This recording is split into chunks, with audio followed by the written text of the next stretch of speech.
What we love about leafy greens is that they're a wonderful prebiotic. It's a wonderful food that feeds healthy bacteria. So our bacteria love to eat fiber, and we could almost exclusively thrive on just fiber. It's just not enough energy for us, right? But if we just ate fiber all the time, our bacteria would be wonderful. We would just not have enough calories. So we need to eat other things that are higher in calories. Okay, so when we eat leafy greens, because we don't typically just eat one type, like bok choy, lettuce, kale, whatever, right? We tend to eat a lot of variety of leafy greens, and every time we change the variety, we get a different sort of bacteria that grows in our colon because bacteria match the different types of fiber, all right? So when we eat the leafy greens, first of all, we're eating something that's very good for our bowel, for our microbiome. That's number one. Number two, about 95% of all vitamins and minerals exist in leafy greens to some extent.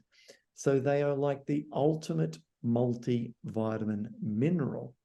They're also alkalizing.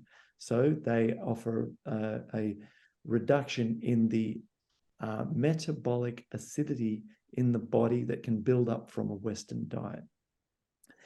In addition to this, leafy greens are a strong antioxidant.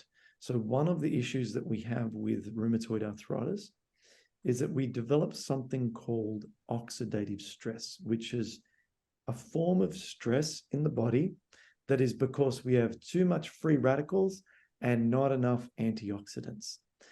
And our leafy greens offer a great source of antioxidants.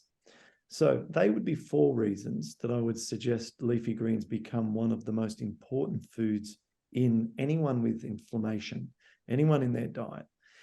And then the best way to eat them in great quantity is to make sure you have some with every meal. So you might not have a huge serving at any one of those meals, but if you have some with each meal, this is going to be beneficial.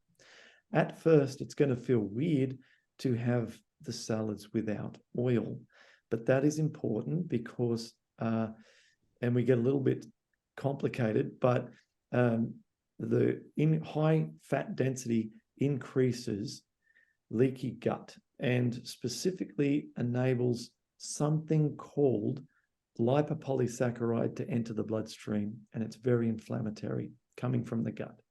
So we want to not have high fat foods, so we take the oil off it.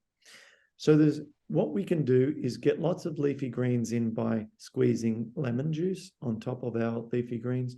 We could shave some carrots with like a potato peeler, or we could shave some beets, the beetroot or beet onto the top.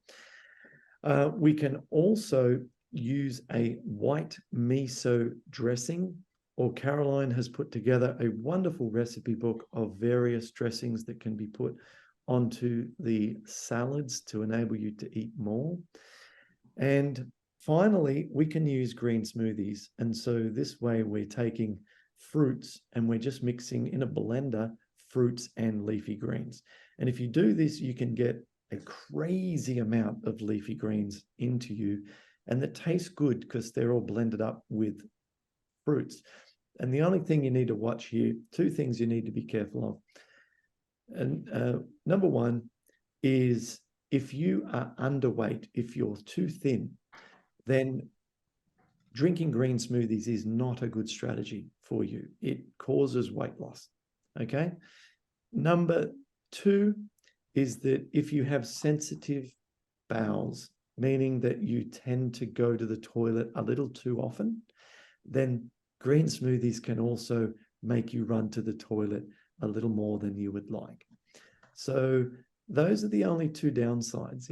If you're not skinny and your bowels are fine, then you can really, really get a lot out of green smoothies, a lot of pain reduction.